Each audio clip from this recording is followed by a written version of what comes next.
Hello students, let's resume our Haryana GK quick revision series. So friends, as you all know, we are doing 100 one-liner series and total we have done 2500 questions in 25 videos I have uploaded on my channel. You can go through them and today we are going to start from 2501. So without wasting time, let's start. Tudor Singh की समाधि किस जिले में है? Tudor Singh भी होता है, Tudor मल भी होता है। टोडर सिंह की समाधि है भिवानी जिले में है। मासिक पत्रिकाओं में प्रकाशित लेटर्स ऑफ दुबे किसके द्वारा लिखे गए थे? लेटर्स ऑफ दुबे लिखे गए थे श्री विशंभर नाथ कौशिक जी के द्वारा। किस्सा हीरामल जमाल किसके द्वारा रचित है? पंडित रामकृष्ण जी के द्वारा। हरियाणा को डैश भौगोलिक विशेषताओं में विभाजित किया गया है। 4 भौगोलिक विशेषताओं में विभाजित किया गया है हरियाणा को। किस्सा सती सावित्री किसके द्वारा रचित है? किस्सा सती सावित्री पंडित रामकृष्ण जी के द्वारा रचित है। किस्सा सोमवती चाप सिंह हीर रांझा, सोमवती चाप सिंह हीर रांझा किसके द्वारा रचित है? ये रचित है पंडित रामकृष्ण जी के द्वारा। नेक्स्ट है हरियाणा के डैश में सबसे कम लिंगानुपात है लेकिन उच्च साक्षरता दर है। साक्षरता दर उच्च है, लिंगानुपात कम है, तो ऐसा कौन सा जिला है? यह है गुड़गांव जिला। हरियाणा के यमुना जिले में कौन सा हर्बल प्रकृति उद्यान है? हर्बल प्राकृतिक उद्यान है, यह है चौधरी देवीलाल रुद्राक्ष वाटिका। इसका नाम है चौधरी देवीलाल रुद्राक्ष वाटिका और यह यमुनानगर जिले में है। और इसका जो उद्घाटन किया था वो इनके बेटे चौधरी ओम प्रकाश चौटाला जी ने किया था। नेक्स्ट है किस्सा ज्ञानी चोर, जानी चोर नहीं होता है, यहाँ पर आएगा ज्ञानी चोर। किस्सा ज्ञानी चोर किसके द्वारा रचित है? तो यह रचित है पंडित रामकृष्ण जी के द्वारा। अच्छा, हम रिपीट कर लेते हैं। पंडित रामकृष्ण के हमने 3-4 क्वेश्चन कर लिए हैं। कौन कौन से किस्से हैं? पहले हमने पढ़ा हीरामल जमाल, किस्सा हीरामल जमाल।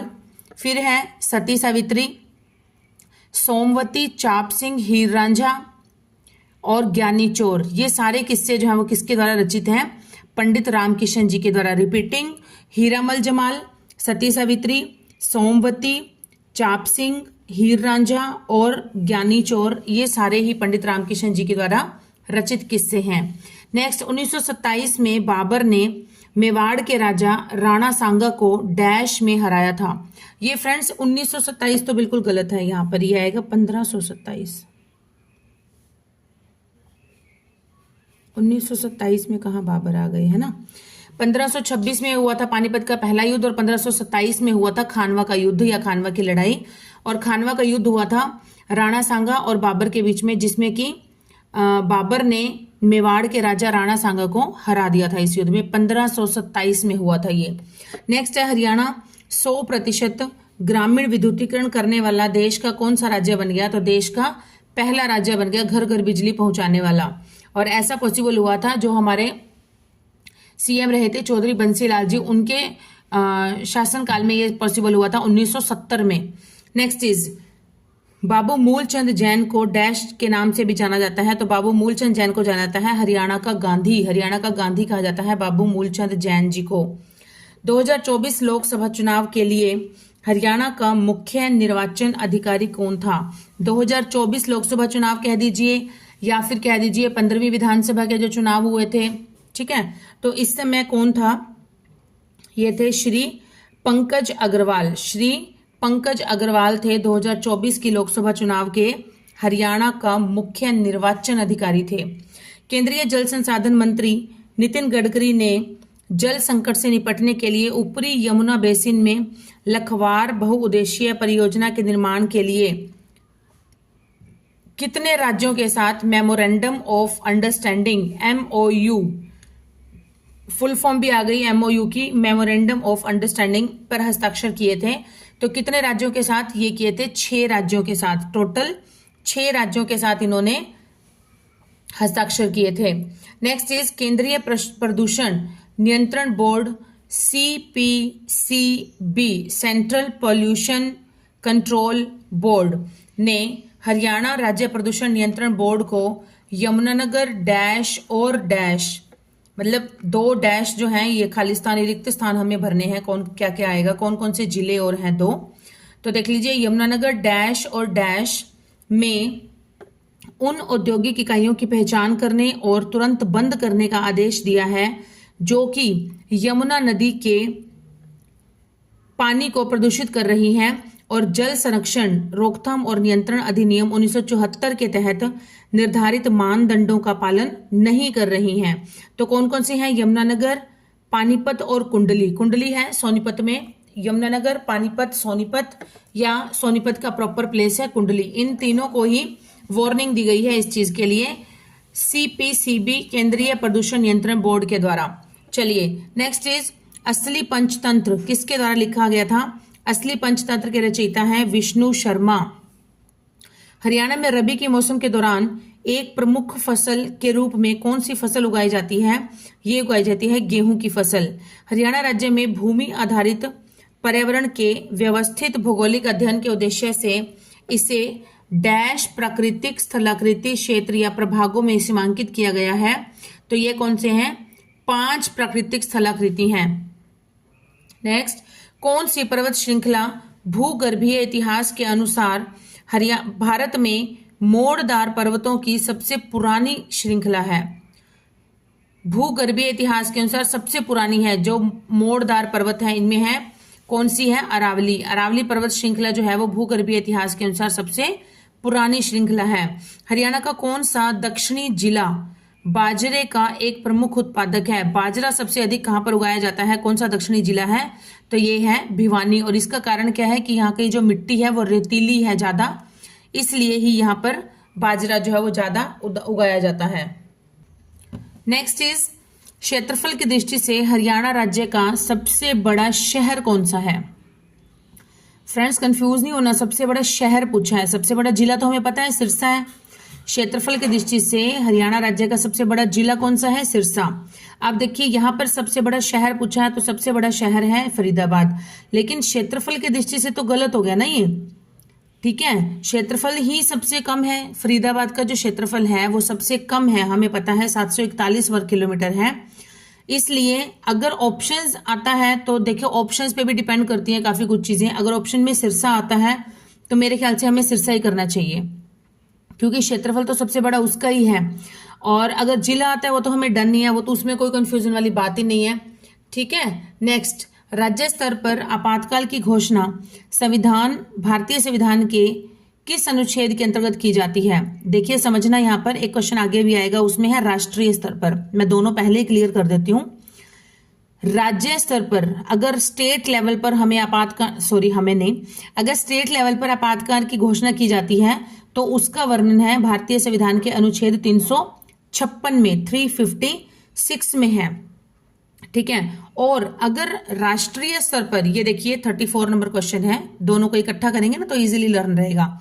राष्ट्रीय स्तर पर अगर राज्य स्तर पर है, स्टेट लेवल पर है तो है अनुच्छेद 356 में, और अगर नेशनल लेवल पर है, राष्ट्रीय स्तर पर है आपातकाल तो है भारतीय संविधान का अनुच्छेद 352, 352। तो पहले हमारा देश आता है तो पहले हमारे देश का अनुच्छेद है कि राष्ट्रीय स्तर पर अगर आपातकाल की घोषणा की जाती है तो उसका वर्णन है भारतीय संविधान के अनुच्छेद 352 में, 352 में। और अगर स्टेट लेवल पर की जाती है, राज्य स्तर पर की जाती है आपातकाल की घोषणा, तो इसका वर्णन भारतीय संविधान के अनुच्छेद 356 में वर्णन है। क्लियर? आई थिंक दोनों का डिफरेंस मैंने इसलिए एक ही टाइम पे क्लियर कर दिया कि आपको अच्छे से लर्न हो जाए, कंफ्यूजन क्रिएट नहीं हो। ओके, नेक्स्ट इज हरियाणा राज्य का राज्य पुष्प कौन सा है? हरियाणा राज्य का राज्य पुष्प है या राजकीय पुष्प है कमल, और भारत का भी यही है कमल। यमुनानगर नदियों के मध्य विस्तृत जलोढ़ भूमि को क्या कहा जाता है? जलोढ़ भूमि को कहा जाता है बांगर।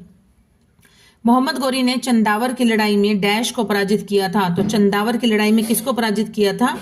जयचंद को पराजित किया था। हरियाणा सभी गांवों को सर्व मौसमी सड़कों से जोड़ने वाला देश का डैश राज्य था, तो देश का पहला राज्य बन गया है। इब्राहिम लोदी की कब्र कहां पर है? इब्राहिम लोदी की कब्र हरियाणा में है, पानीपत में। मकबरा भी आ जाता है, कब्र भी लिखा हुआ आ जाता है।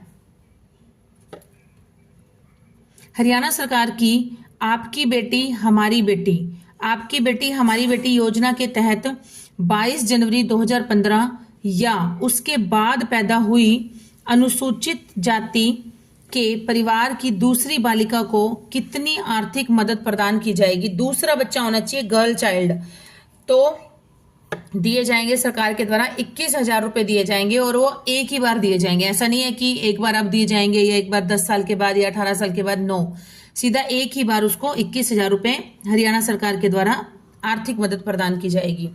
नेक्स्ट इज सांगी चंदगी राम। सांगी चंदगी राम का जन्म कहां पर हुआ था? ये हुआ था भगाड़ा हिसार में, भगाड़ा हिसार में हुआ था। मंगल नगर विकास योजना, मंगल नगर विकास योजना डैश पर केंद्रित है? किस पर केंद्रित है? हरियाणा के शहरी क्षेत्रों में आधुनिक बुनियादी ढांचे का विकास करने पर। शेख चिली का मकबरा कहां पर है? शेख चिली का मकबरा है थानेसर कुरुक्षेत्र में है। भारतीय संविधान में कितनी अनुसूचियां हैं? अनुसूचियां हैं कुल 12। भारतीय संविधान में कितनी अनुसूचियां हैं? 12। सांगी पंडित तुलेराम किसके पुत्र थे? या सांगी पंडित तुलेराम के पिता कौन थे? तो इनके पिता थे पंडित लक्ष्मीचंद जी। पंडित लक्ष्मीचंद के पुत्र का नाम है सांगी पंडित तुलेराम। लक्ष्मीचंद जिन्हें की साहित्य का सूर्य कवि के नाम से जाना जाता है। ठीक है, चलिए नेक्स्ट इज राष्ट्रीय स्तर पर आपातकाल की घोषणा भारतीय संविधान के डैश के अंतर्गत की जा सकती है। ये मैंने आपको अच्छे से क्लियर कर दिया है। राष्ट्रीय स्तर पर करनी है तो इसका वर्णन है अनुच्छेद 352 में, भारतीय संविधान के अनुच्छेद 352 में, और अगर राज्य स्तर पर आपातकाल घोषणा की जाएगी तो उसका वर्णन है भारतीय संविधान के अनुच्छेद 356 में। नेक्स्ट, हरियाणा में कपास का सबसे बड़ा उत्पादक जिला कौन सा है? सबसे बड़ा उत्पादक जिला है सिरसा जिला। सिरसा जिले में हरियाणा के सभी जिलों में से सबसे ज्यादा कपास उगाई जाती है। नेक्स्ट इज हरियाणा के किस जिले में पांडु पिंडारा नामक प्राचीन धार्मिक स्थल है? पांडु पिंडारा नामक धार्मिक स्थल है जींद में। हरियाणा की कौन सी मौसमी नदी निचली शिवालिक पहाड़ियों से निकलती है और अंबाला के पास हरियाणा में प्रवेश करती है? तो यह है मारकंडा। कौन सी मौसमी नदी है? मारकंडा मौसमी नदी है। कहां से निकलती है? निचली शिवालिक पहाड़ियों से। और हरियाणा में प्रवेश कहां से करती है? अंबाला के पास से हरियाणा में प्रवेश करती है। नेक्स्ट इज भारतीय हरियाणा में पूरे राज्य में सुरक्षित पानी, पीने के पानी की सुविधा उपलब्ध कराने वाला देश का डैश राज्य था? तो पीने के पानी की सुविधा उपलब्ध कराने वाला देश का पहला राज्य बन चुका है हरियाणा। भारतीय पुरुष हॉकी टीम में फुल बैक संदीप सिंह जो कि कुरुक्षेत्र से बिलोंग करते हैं, उन्हें मीडिया में क्या कहा जाता है? तो उनका मीडिया में नाम है flicker Singh. Flicker Singh. Next is Haryana सरकार ने यमुना की एक सहायक नदी डैश, मतलब किस सहायक नदी पर किशाऊ बांध के निर्माण की मंजूरी दी है? तो इस नदी का नाम है टोंस नदी है। यमुना की एक सहायक नदी है जो जिस पर कि किशाऊ बांध की मंजूरी सरकार के द्वारा दे दी गई है। हरियाणा सरकार ने फसल विविधीकरण को प्रोत्साहित करने के लिए तथा 2022 तक सर्व उत्कृष्ट फसल विविधीकरण को प्राप्त करने के लिए डैश को बढ़ावा देने की योजना बनाई है।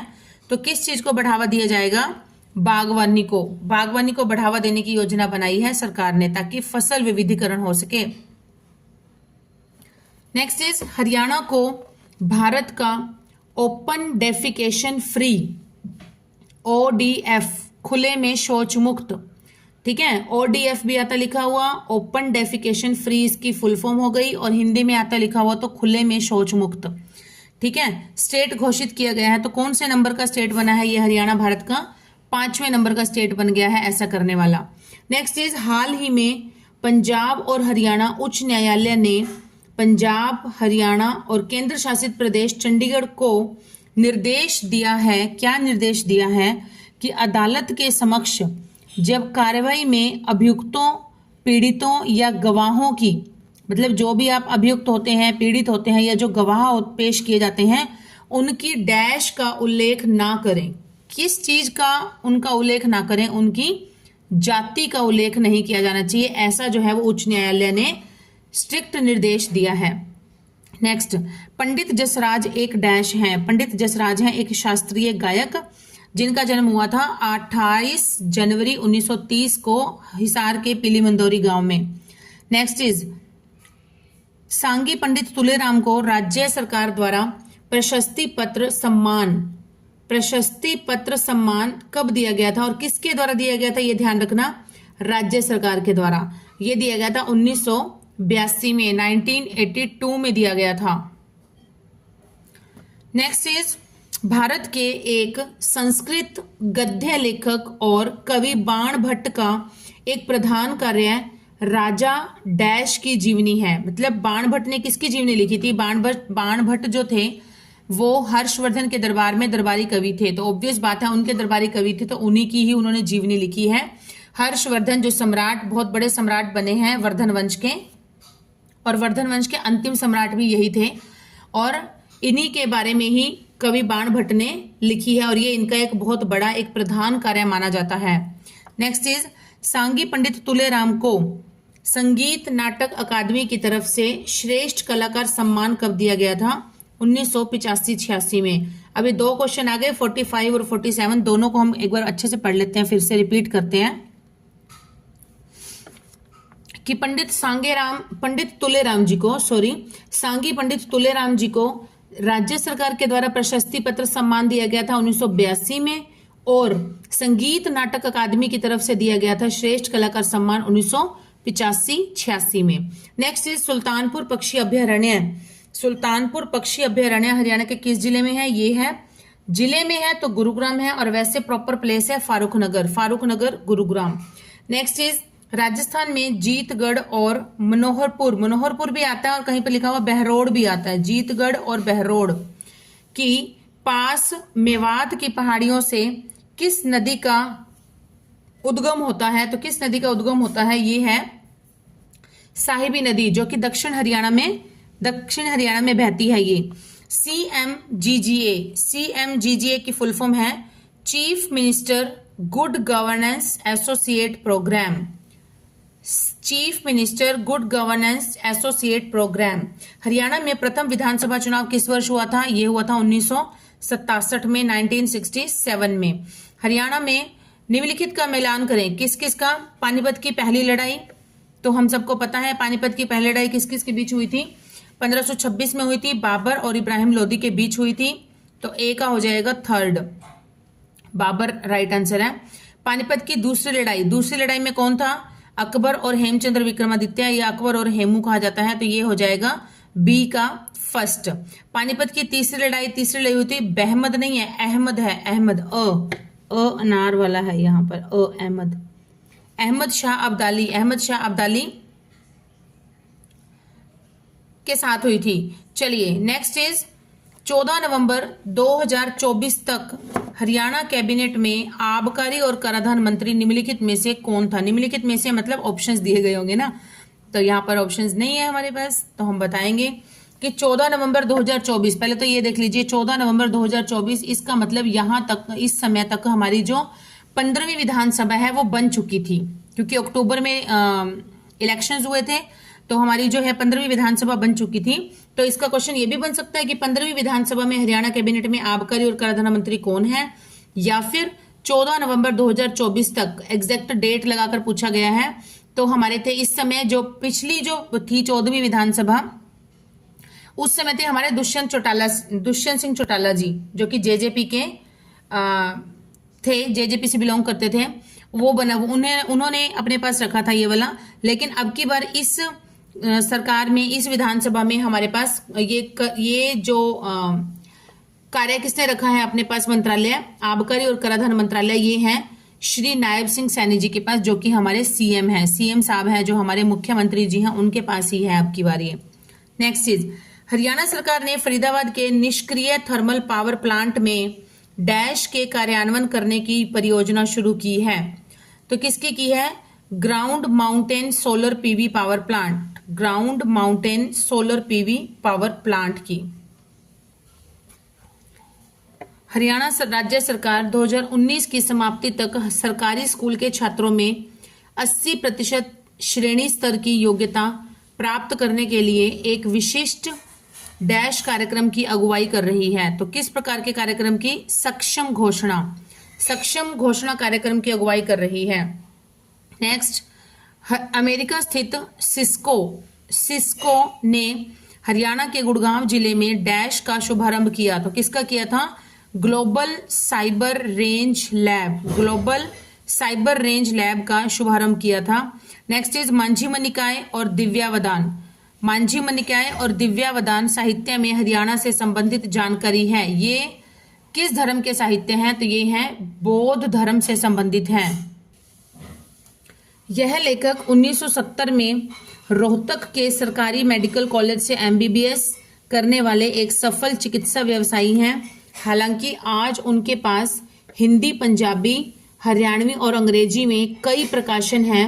उन्हें वर्ष 2007 के लिए हरियाणा साहित्य अकादमी द्वारा पंडित लक्ष्मीचंद पुरस्कार से सम्मानित किया गया है। इनका नाम क्या है? तो इनका नाम है श्याम सखा श्याम, श्याम सखा श्याम। हरियाणा का राष्ट्रीय दुग्ध अनुसंधान संस्थान डैश में स्थित है। तो कहां पर है? करनाल में है। निम्नलिखित का मिलान करें। सूरजकुंड झील, सूरजकुंड झील क्या है? माना जाता है कि इसे सूरजपाल ने बनवाया था। और सन्निहित सरोवर, ये हमें पता है भगवान विष्णु का निवास है ये। सुखना झील, सुखना झील जो है ये मानव निर्मित झील है। और ब्रह्म सरोवर झील जो है माना जाता है कि भगवान ब्रह्मा ने यहां पर पृथ्वी की कल्पना की थी। हरियाणा के किस जिले में सती माई मेला आयोजित किया जाता है? सती माई मेला आयोजित होता है खरक कला भिवानी में। हरियाणा के बल्लभगढ़ जिले की गुड ईयर कंपनी में किस चीज का उत्पादन किया जाता है? तो ये बल्लभगढ़ की जो गुड ईयर कंपनी है, गुड ईयर के क्या आते हैं? हम सबको पता है गुड ईयर के आते हैं टायर्स। महाभारत के साथ हरियाणा का ऐतिहासिक संबंध है। इस काव्य के अनुसार पांडवों ने कौरवों से 5 गांव मांगे थे। इन 5 गांवों का नाम क्या है? सोनीपत, दिल्ली, बागपत, तिलपत। तिलपत है ये, जिलपत नहीं है, ज नहीं है यहां पर, तो है तो। तिलपत और डैश है, मतलब 5वां गांव हमें बताना है। तो कौन कौन सा है? पानीपत है 5वां गांव। और उस समय इनके नाम थे सोनप्रस्थ, पानप्रस्थ, इंद्रप्रस्थ, बागप्रस्थ और तिलप्रस्थ। ठीक है, सोनप्रस्थ, पानप्रस्थ, इंद्रप्रस्थ, बागप्रस्थ और तिलप्रस्थ। और अब इनके पत लग गए हैं, प्रस्थ का पत बन गया है। सोनीपत, पानीपत, इंद्रप्रस्थ का हो गया दिल्ली, बागप्रस्थ का बाघप्रस्थ था तो बागपत बन गया बागपत, ब को आ की मात्रा भी है। बागपत और तिलपत, ये 5 गांव थे जो कि पांडवों ने कौरवों से मांगे थे और कौरवों ने मना कर दिया था, इनकार कर दिया था देने से। फिरोज शाह तुगलक ने 1354 में हरियाणा में डैश शहर की स्थापना की थी। तो 1354 में कौन से शहर की थी? हिसार की थी, हिसार ए फिरोजा। उस समय इसका नाम रखा गया था हिसार ए फिरोजा। फिरोजा तो उनका नाम ही हो गया फिरोज शाह तुगलक का। हिसार, हिसार का जो शाब्दिक अर्थ है वो होता है किला, कि फिरोज का किला। इस शहर के नाम का मूल अर्थ था फिरोज का किला। यहाँ पर हड़प्पा की सभ्यता से पहले की बस्तियों के प्रमाण भी मिले हैं। और 1351 में की थी हिसार शहर की स्थापना। और 1351 में इन्होंने की थी फतेहबाद शहर की स्थापना की थी। अपने बेटे फतेह खां के नाम पर उसका नाम फतेहबाद रखा था। नेक्स्ट इज दिनांक 14 नवंबर 2024 को हरियाणा शहरी स्थानीय निकाय मंत्री कौन है? तो ये वही 15वीं विधानसभा के, नई विधानसभा के पूछे जा रहे हैं। तो ये है श्री विपुल गोयल। हरियाणा के अलावा दूसरे कौन से राज्य हैं जिन्होंने अपने अपने क्षेत्र में ड्रग्स के खतरे से प्रभावी रूप से निपटने के लिए डेटा और सूचना साझा करने के लिए पंचकुला में एक संयुक्त सचिवालय का हिस्सा बनने का इरादा जाहिर किया है?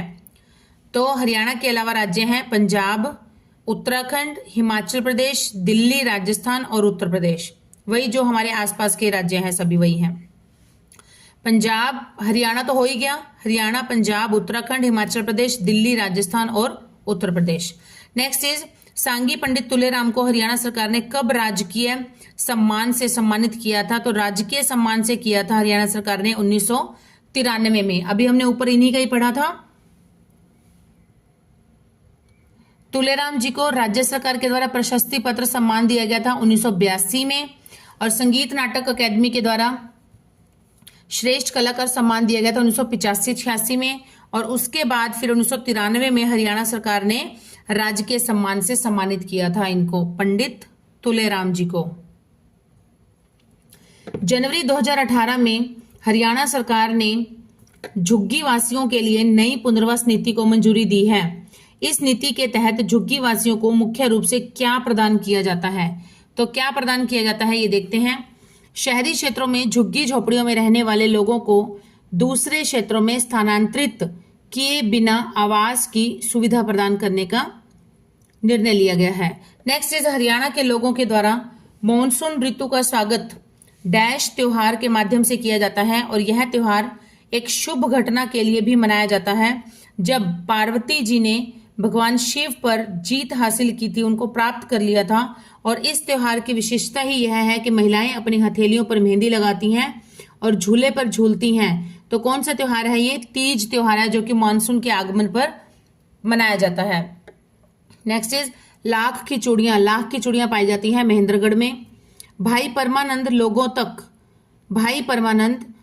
तक अपना किसका संदेश पहुंचाने के लिए मधुर गाने गाते थे? तो विनोबा भावे का संदेश पहुंचाने के लिए मधुर गाने गाते थे। और इन्होंने जब स्वतंत्रता संग्राम हुआ था तो उस समय भी इन्होंने ऐसे मतलब गीत गाए, ऐसे सॉन्ग गाए, मतलब तो जिससे कि लोगों के मन में देशभक्ति की मतलब भावना जो थी वो बहुत अधिक भर गई और उनको इतना मतलब उत्सुक कर दिया कि वो अपने आप से ही लड़ाई में संग्राम में भाग लेने के लिए रेडी हो गए थे। नेक्स्ट इज मतलब मोटिवेट कर दिया था, ऐसे शब्दों का प्रयोग किया था इन्होंने। भारतीय श्रोताओं के सामने उर्दू कविता शायरी या उर्दू कविता को पेश करने का श्रेय डैश को दिया जाता है। उनका जन्म बादशाहपुर में हुआ था और जो कई वर्षों तक भारतीय ज्ञानपीठ में एक पदाधिकारी भी बने रहे थे। तो इनका नाम है अयोध्या प्रसाद गोयलिया, जिन्होंने उर्दू शायरी को पेश करने का श्रेय इनको जाता है और ये बादशाहपुर में इनका जन्म हुआ था। सांगी पंडित तुलेराम को राष्ट्रपति के द्वारा ताम्रपत्र कब दिया गया था? तो ये दिया गया था 1989 में दिया गया था। अभी आज हमने 5 क्वेश्चन पढ़े हैं, 4-5 क्वेश्चन तुलेराम जी के बारे में ही पढ़े हैं बार अभी। नेक्स्ट इज डैश जिला हरियाणा का सबसे उत्तरी जिला है और यह जिला दर्शनीय पर्यटन स्थलों जैसे कि मोरनी पहाड़ियों, पिंजौर और मनसा देवी मंदिर के लिए बहुत अधिक प्रसिद्ध है। तो ऐसा कौन सा जिला है? ये तो हमें दूसरी जो लाइन है इससे तो सबको क्लियर पता लग गया कि मोरनी की पहाड़ियां हैं और मनसा देवी मंदिर है, पिंजौर है। तो यह है हमारा जिला पंचकुला जिला है। रेवाड़ी वह स्थान है जहां पर साहिबी नदी डैश है, तो साहिबी नदी वहां से हरियाणा में प्रवेश करती है। चिकनी बलुई मिट्टी के कारण पंचकुला जिले में उगाई जाने वाली प्रमुख फसलें डैश और डैश हैं, तो कौन सी हैं? गेहूं और धान है। हरियाणा में 1994 के पंचायती राज अधिनियम के माध्यम से पंचायती राज शुरू किया गया था। कब शुरू किया गया था? 1994 के पंचायती राज अधिनियम से हरियाणा में पंचायती राज शुरू किया गया था और फलस्वरूप हरियाणा के ग्रामीण क्षेत्रों के विकास और प्रशासन में सार्वजनिक भागीदारी के लिए ग्राम पंचायत डैश और जिला परिषदों का गठन किया गया था। 3 स्तर पर होती है ना, तो पहला हो गया ग्राम पंचायत, दूसरा हो गया पंचायत समिति, तीसरा स्तर हो गया जिला परिषद। ग्राम पंचायत, पंचायत समिति और जिला परिषद, इन 3 स्तरों पर गठन किया गया था। नेक्स्ट है 14 नवंबर 2024 तक वर्तमान हरियाणा विधानसभा के संसदीय कार्य मंत्री कौन है? संसदीय कार्य मंत्री हैं श्री महिपाल ढांडा जी। हरियाणा के अधिकांश जंगल डैश दर्जे के हैं, इसलिए इन जंगलों में साल, बबूल और बांस के पेड़ पाए जाते हैं। तो किस प्रकार के हैं? शुष्क पर्णपाती दर्जे के हैं। Next is Haryana dash Haryana का एक प्रमुख जल क्षेत्र शामिल है, लेकिन ये पहाड़ियां अत्यंत निम्न कोटि की पहाड़ियां हैं और इन पहाड़ियों पर बहुत कम जंगल पाए जाते हैं जिससे कि भारी मात्रा में मिट्टी का कटाव होता है। तो ये कौन से हैं? शिवालिक की पहाड़ियां हैं ऐसी। लोगों में जागरूकता फैलाने के लिए 21 मार्च को पूरे हरियाणा में डैश मनाया जाता है, विश्व वन दिवस मनाया जाता है 21 मार्च को। डैश कुरुक्षेत्र, तिलपत और डैश में पुरातात्विक स्थलों से मिले मिट्टी के बर्तनों, आभूषणों और मूर्तिकला से महाभारत युद्ध का उद्गम स्थल कुरुक्षेत्र होने का प्रमाण मिलता है। तो कौन कौन से हैं ऐसे? पानीपत और पिहोवा। पानीपत, कुरुक्षेत्र, तिलपत और पिहोवा में ऐसे साक्ष्य मिले हैं। चलिए नेक्स्ट इज हरियाणा के इतिहास में कई युद्ध हुए हैं जब हूण, तुर्क और अफगानों ने भारत पर आक्रमण किया था। ऐसा इसलिए हुआ था क्योंकि हरियाणा की भूमि उत्तरी भारत का डैश था। तो हरियाणा की भूमि उत्तरी भारत का द्वार था। हरियाणा में हाल ही में घोषित की गई वोटर एटीएम पॉलिसी क्या है?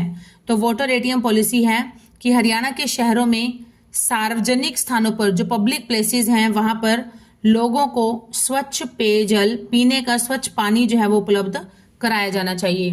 नेक्स्ट इज पंचायती राज संस्था में महिलाओं के लिए आरक्षित की गई सीटों का कितने प्रतिशत है? तो पंचायती राज संस्था में महिलाओं के लिए 50% सीट्स जो है वो आरक्षित हैं। मतलब एक बार जो है वो पुरुष सरपंच बनते हैं और अगली बार महिला सरपंच बनती है। एक मतलब 50-50 होगा तो एक एक बार का ही हो गया ना। चलिए नेक्स्ट इज हरियाणा के वर्तमान सूचना आयुक्त कौन है? हरियाणा के वर्तमान सूचना आयुक्त कौन है? तो इनका नाम है विजय वर्धन। विजय वर्धन है वर्तमान सूचना आयुक्त। नेक्स्ट इज चंडीगढ़ का कैपिटल कॉम्प्लेक्स पर्यटकों के आकर्षण का केंद्र क्यों है? तो ये देखिए, कैपिटल कॉम्प्लेक्स जो है इसे यूनेस्को की विश्व धरोहर की सूची में जोड़ा गया था, इसीलिए ही यह पर्यटकों के आकर्षण का केंद्र है। नेक्स्ट इज हरियाणा में विधवा और निराश्रित महिला पेंशन योजना का उद्देश्य उन महिलाओं को सामाजिक सुरक्षा प्रदान करना है जो अपने समय के संसाधनों के द्वारा समय का गुजारा करने में असमर्थ हैं और उन्हें वित्तीय सहायता की आवश्यकता है। इस योजना के तहत वर्तमान में 1 नवंबर 2024 से प्रभावी संशोधित दर कितनी रखी गई है? 3,000 रुपये प्रति माह हो गई है इनकी pension. Next is Haryana central investigation department प्रशिक्षण विद्यालय किस जिले में है? सेंट्रल इन्वेस्टिगेशन डिपार्टमेंट प्रशिक्षण विद्यालय ये है पंचकुला में। नेक्स्ट इज इकतारा। इकतारा एक संगीत वाद्य यंत्र है जो कि बांस के टुकड़े से बनाया जाता है, जिसके एक सिरे पर एक बड़ा सा तुम्बा जुड़ा होता है। इसे उंगलियों की सहायता से बजाया जाता है और इसमें कितने तार होते हैं? इसमें तार होते हैं एक तार होता है, तो इसका नाम ही इकतारा है। एक तारा मतलब, ठीक है। नेक्स्ट डैश एक त्योहार है जिसे कुरुक्षेत्र जिले में भगवत गीता की याद में मनाया जाता है, तो इस त्योहार का नाम है भगवत गीता जयंती समारोह। नेक्स्ट फरवरी में प्रतिवर्ष स्टेट्समैन विंटेज कार रैली का आयोजन किया जाता है, जिसमें पहाड़ों को पार किया जाता है। तो कौन से पहाड़ों को? सोहना के पहाड़ों को पार किया जाता है। नेक्स्ट इज भिवानी जिले में पाई जाने वाले रेतीली मिट्टी की वजह से यहाँ पर प्रमुख रूप से कौन सी फसल होती है? तो यहाँ पर होती है बाजरा। अभी हमने पहले भी पढ़ा था कि बिल्कुल दक्षिण में पड़ता है भिवानी जिला, और यहाँ पर कारण ही क्या है? रेतीली मिट्टी है और उसकी, इसलिए यहाँ की मुख्य फसल है बाजरा। हरियाणा को टिब्बा या सैंड हिल्स या ताल या हार्ड ग्राउंड के रूप में कृषि क्षेत्र के रूप में वर्गीकृत किया गया है। ताल में खेती करना विशेष रूप से डैश है, तो विशेष रूप से बहुत कठिन है। हरियाणा के डैश और डैश में अच्छी गुणवत्ता वाले बासमती चावल का उत्पादन होता है। कहाँ कहाँ पर होता है? करनाल और कुरुक्षेत्र में होता है अच्छे क्वालिटी के चावल का, बासमती चावल का उत्पादन। महेंद्रगढ़, भिवानी, सिरसा और हिसार ये सब कौन से जिले हैं? ये सब रेतीले जिले हैं, क्योंकि ये सारे के सारे क्या हैं? राजस्थान से सटे हुए हैं। जब राजस्थान से बाउंड्री टच होगी, राजस्थान रेतीला इलाका है, रेगिस्तान है, तो ऑब्वियस बात है कि जो पड़ोस में हमारे एनवायरनमेंट होगा, जैसा वहाँ का नेचर होगा, तो ऑब्वियस बात है कुछ ना कुछ तो इफेक्ट पड़ेगा ही। तो ये बिल्कुल बॉर्डर लाइन पर बैठे हैं राजस्थान के, तो ऑब्वियस बात है वहां से जो रेत है वो भी यहाँ पर कुछ हद तक यहाँ पर भी आ जाती है, तो ये भी क्या है? रेतीले इलाके हैं। नेक्स्ट इज हरियाणा में डैश के किनारे यूकेलिप्टस के पेड़ लगाए जाते हैं, क्योंकि यह तेजी से बढ़ने वाला पेड़ है, मजबूत पेड़ है और इसका आर्थिक महत्व भी है, क्योंकि इसका उपयोग उद्योगों में लुगदी के रूप में किया जाता है। लुगदी मतलब कच्चे माल के रूप में किया जाता है। तो यहाँ पर कागज बनाने में प्रयोग होता है जो, तो कौन कौन से किसके किनारे होता है? राजमार्ग और बंजर भूमि। राजमार्ग जो है, जो स्टेट हाईवेज हैं वहां, और दूसरी जो है बंजर भूमि है, इनके किनारों पर ऐसे यूकेलिप्टस के पेड़ लगाए जाते हैं। यूकेलिप्टस को हम देसी भाषा में हम कहते हैं सफेदे का पेड़। सफेदा आपने देखा होगा, जिसकी जो बार्क होती है, जो छाल होती है, वो सफेद रंग की होती है और बिल्कुल सीधा लंबा पेड़ जाता है और उसकी खुशबू बहुत अच्छी आती है। उसके आसपास जाते हैं जब, तो उसके जो पत्तों की और उसके जो फूल बीज वगैरह लगते हैं जब, बहुत अच्छी खुशबू आती है। चलिए नेक्स्ट है, गुड ईयर टायर कंपनी ने 1992 में हरियाणा के डैश जिले में अपना मैन्युफैक्चरिंग प्लांट शुरू किया था। तो कहां पर किया था? बल्लभगढ़ में किया था। बल्लभगढ़ में गुड ईयर टायर कंपनी ने 1992 में। एक फुट स्टॉल है जिसमें कि विभिन्न रंगों में पैटर्न में धागों को आपस में घुसाकर एक सीट बनाई जाती है। मतलब अलग अलग पैटर्न बनाए जाते हैं, डिजाइन बनाए जाते हैं, जिसमें कि जो धागे होते हैं, सूत के धागे जो होते हैं, उनको आपस में ऐसे अरेंज करके एक डिजाइन बनाया जाता है और एक सीट बन जाती है, बैठने की सीट बन जाती है। तो उसे क्या कहते हैं? उसे हम कहते हैं पीढ़ी। आपने देखा होगा हमारे यहाँ जो देसी घरों में पीढ़ी जरूर मिल जाती है, सबके घरों में। ठीक है, चलिए नेक्स्ट इज, न्यायमूर्ति जेसी शाह की अध्यक्षता में शाह आयोग भारत सरकार द्वारा डैश को निर्धारित किया गया था। तो ये है हमारा आज की वीडियो का लास्ट क्वेश्चन 2600। तो क्या निर्धारित किया गया था? ये किया गया था कि विभाजित करें और हरियाणा और पंजाब की सीमाओं को स्थापित करें। ठीक है, हरियाणा मतलब शाह आयोग की जो मोटो था शाह आयोग बनाने का, उसका मतलब ही यही था उनकी अध्यक्षता में कि हरियाणा और पंजाब की सीमा जो थी, बॉर्डर लाइन जो थी, उसको निर्धारित किया जाना चाहिए, सीमाओं को स्थापित किया जाना चाहिए। चलिए फ्रेंड्स, आज की हमारी वीडियो हम यहीं पर ही विराम करते हैं। और प्लीज़ अभी बहुत पीक टाइम है, तो ज़्यादा से ज़्यादा अपने फ्रेंड्स, नियर्स एंड डियर्स सब में ज़्यादा से ज़्यादा